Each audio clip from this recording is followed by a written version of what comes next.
Fuune akkam jirtu hordoftoota Oromoo Koo chaanaali. Kun Oromoo Koo chaanaalidha. Ani immoo Burtukaan Danuuti. Oromoo viidiyoo biraadhaan gara keessanitti deebi'ee dhufeera.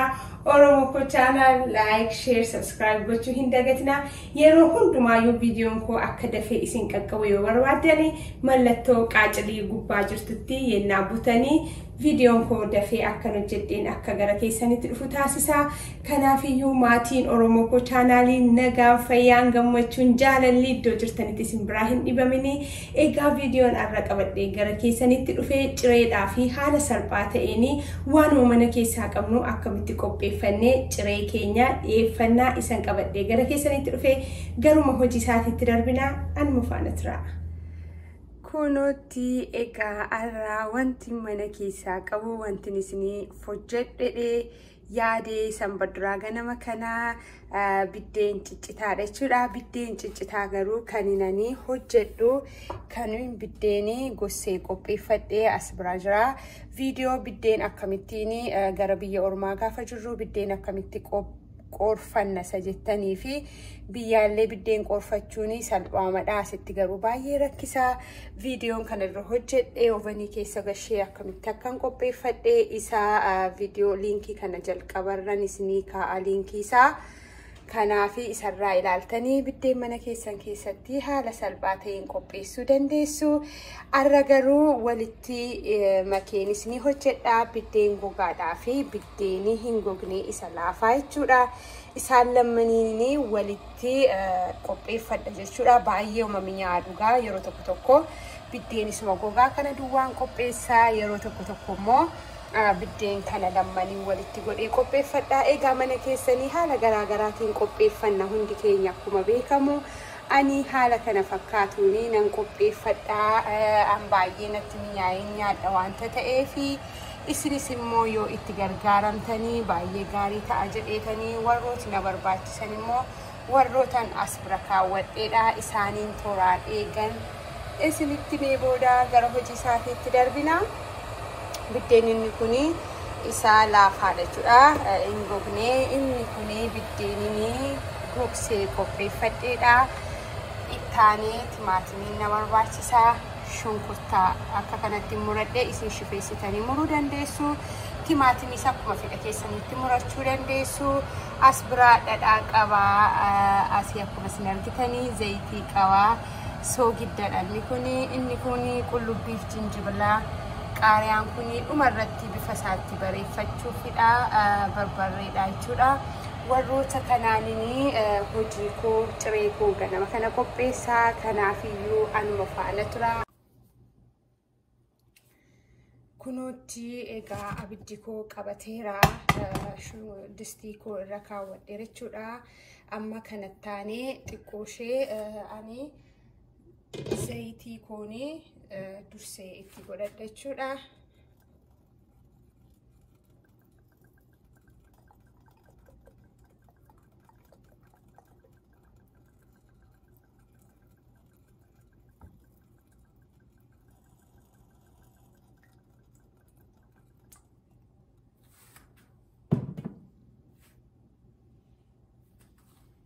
Nuti eeganii zayitii koo haala kanaanii amma barbaadan jechuudha. Amma fedha keessanii eega itti naqattanii booda yeroo zayitiin koo xiqqoo ishee dhaga'u shunkurtaa koon itti godhadha jechuudha.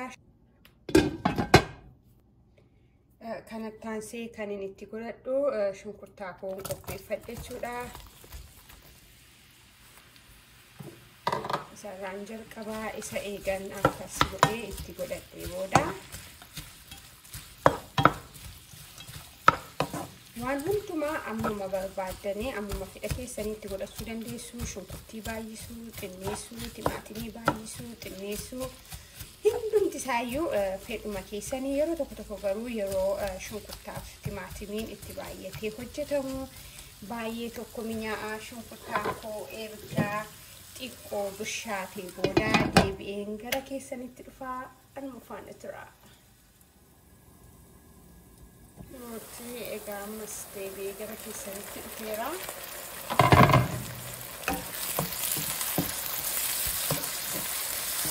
Amma egaa akkas xiqqoo isheeffannee booda amma maalitti godhannaa? Barbarree keenya itti godhannaa jechuudha.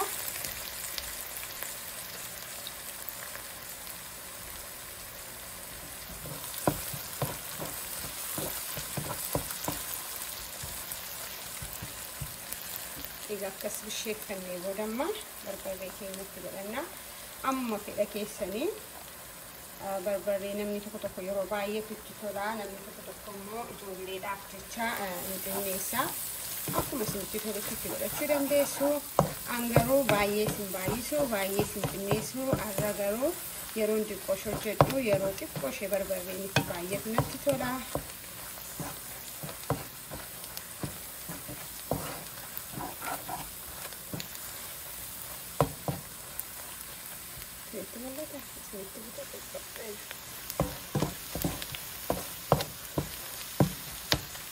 Kuni zayitiidha, shunkurtiidhaa fi barbarreedha jechuudha. Timaatimii koo ganaa kana booda dhaqanii itti godhu.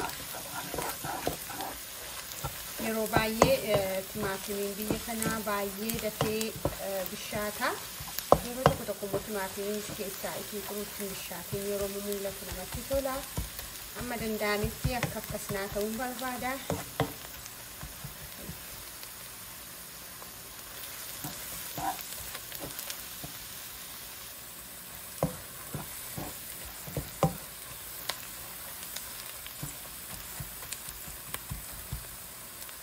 Ishee bishaate daqiiqaa tokko hanga lamaatti.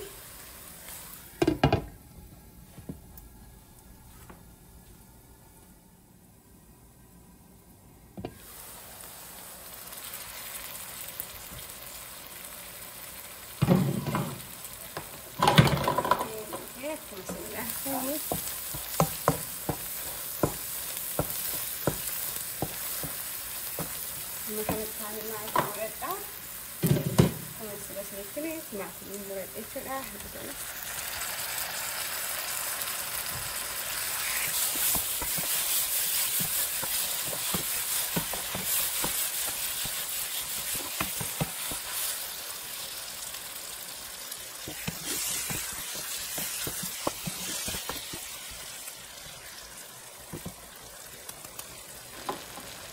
Kun yeroo xiqqoo ishee bishaatu deebi'een gara keessanitti dhufaa.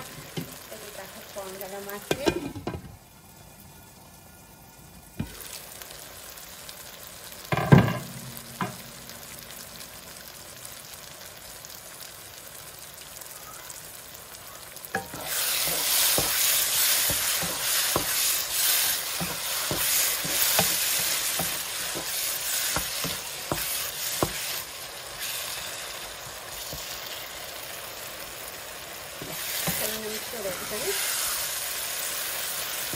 Baay'ee namatti tola. Timaatimiin isaallee bakki gaafa taa'u namatti tola.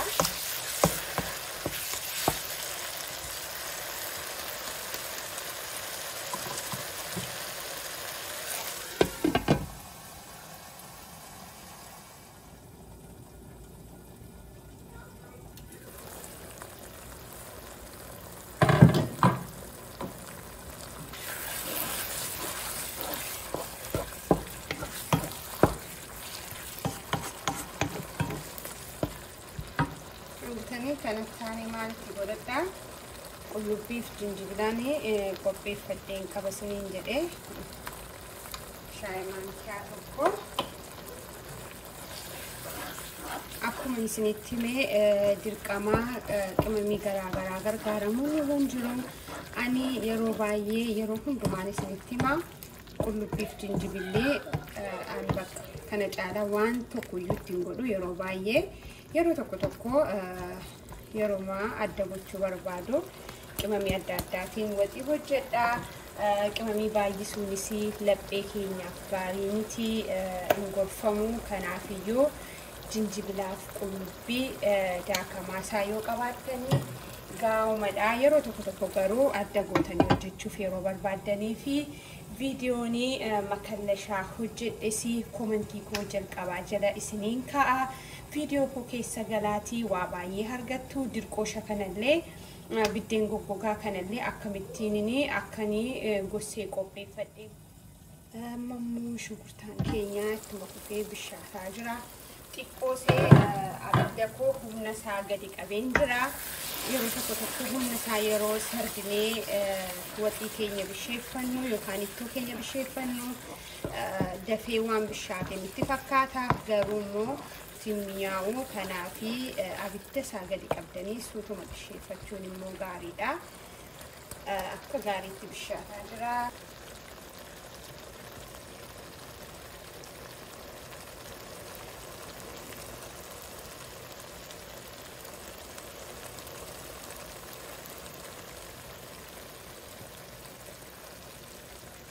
Ammoo kuni gaafa xiqqooshee bishaatu deebi'een gara keessanitti dhufa.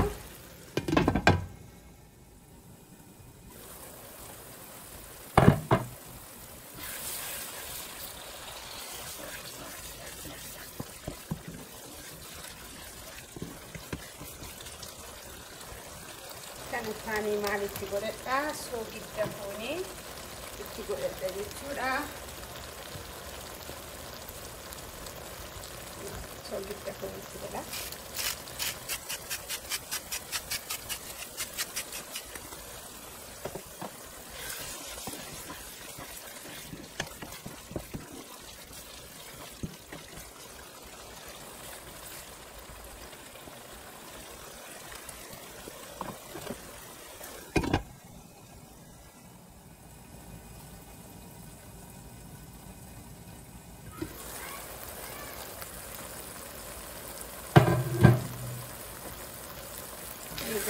Akka gaariitti bishaataa jira. Kunoo sibiilli mul'ata.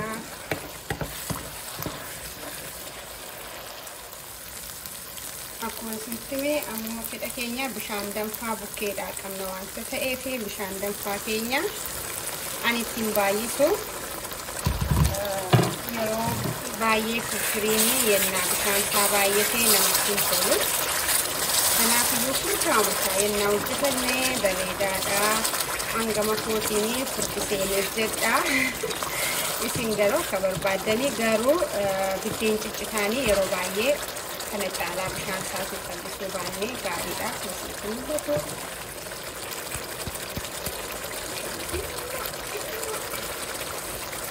Bishaan isaa danfaa waanta ta'eef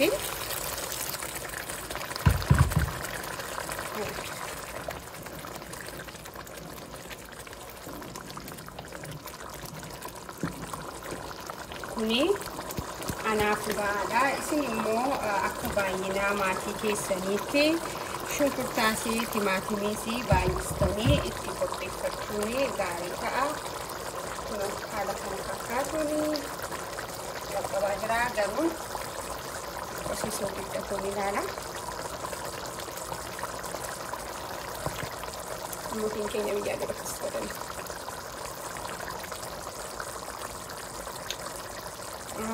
Bisa buat berapa?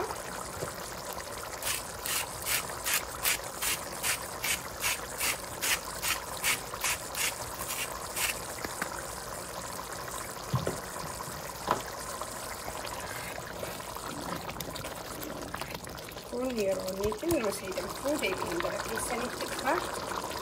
Anu apa itu?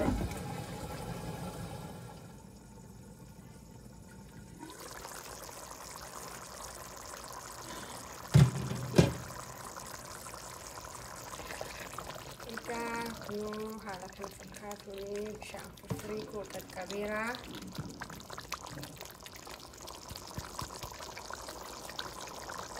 Kan taasise waan kanaafuun biftiin jibilan sila qopheeffadhe xiqqoo ishee kanarraan hafe marratti ittaan immoo dhadhaan qopheeffadhe jechuudha.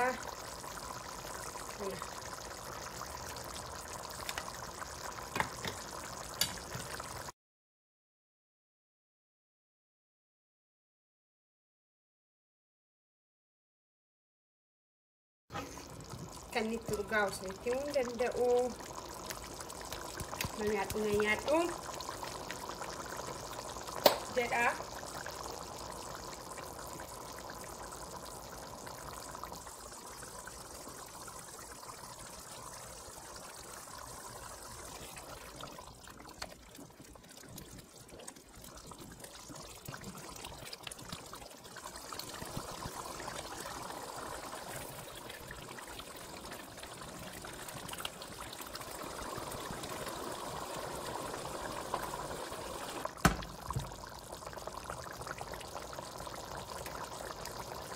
Ammoo egaa biddeen kootti gochuun jalqaba. Horiiraa daqiiqaa tokkotti kanatti eegeetan.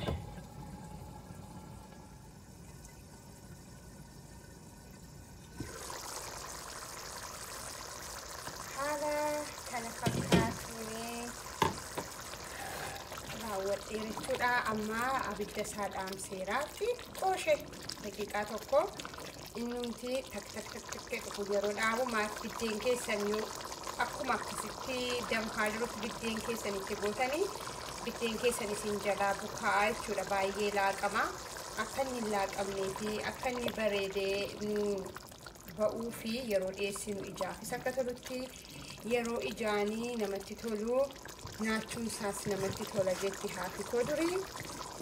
Kanaafiyyuu ija keenyaanis akka inni nutti tolutti goonee akka dhiyeeffannuu fi xiqqoo ishee haa qabbanaa'u daqiiqaa tokko eegaa inni xiqqoo tasgabbaa'ee booda biddeen keenya isaa qopheeffannee itti godhachuu jalqabna jechuudha. Kanuma faana tura.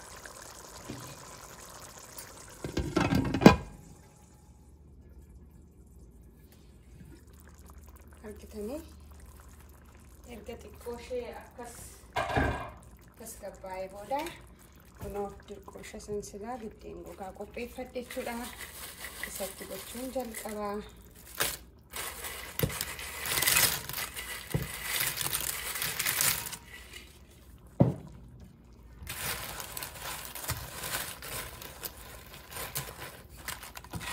Akka inni isin jalaa hin butoofnettis suuta jechuudha. Jajjartanii sochoosina.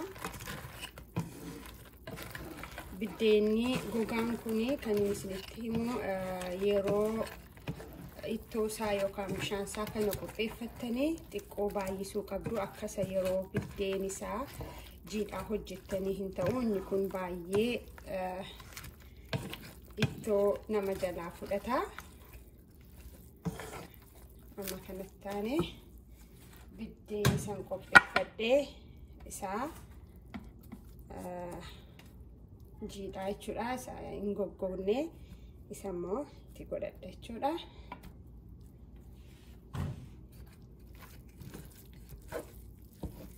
Bukkeedhaan karaa itti bishaan isaa jirutti biddeen isaa amma gashitanii gadi dabarsuu jechuudha.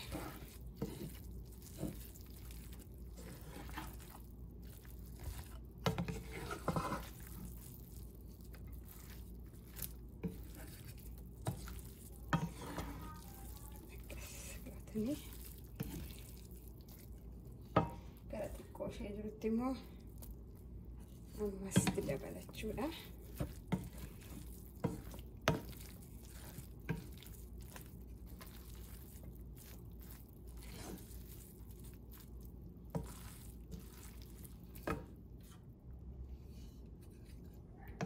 Dhugaamatti haala bareedaa ta'een akkasitti qopheeffadheera. Kunoo isinitti mul'ata. Amma kana saaniitti baaseen immoo isinitti agarsiisa. Xiqqoo ishee akkana jalaan gugnee fi hambiseera biddeen sira qopheeffadhe hundumaatti hin goone. maaliif inni kun yoo xiqqoosee laafaa isaa dhiistan malee yoo baay'ee gositanii qopheessitanii isin jalaa gogaa booddee irratti xiqqoo yeroo turu bishaan isaa xuuxaanni suni. Kanaaf haaluma salphaa ta'een haaluma kanaan kunoo firfiriin keenya irraa qaqqabeera. Dhiyeessee maal akka fakkaatu isinitti agarsiisaa anuma faana tura. Gara xumuraa irratti kunoo bareechachuu fi akkana godhee qaariyaan sila qopheeffadhee itti gochaan jira. Kunoo isinitti mul'ata.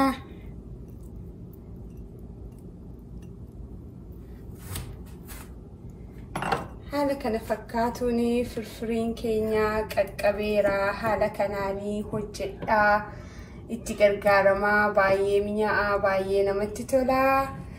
Egaa yeroo biraammoo viidiyoo biraadhaan Oromoon koo amman deebi'ee gara keessanitti dhufu nagaan fayyaan gammachuun jaalalli bakka jirtanitti isin biraa hin dhibaminii baay'een isin jaalladha.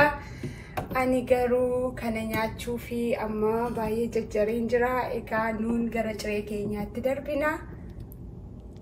Torbee nagaaf eebbifamaa naa qabaadhaa. Viidiyoo bareedaadhaa fi viidiyoo haaraadhaan deebi'een gara keessanitti dhufa.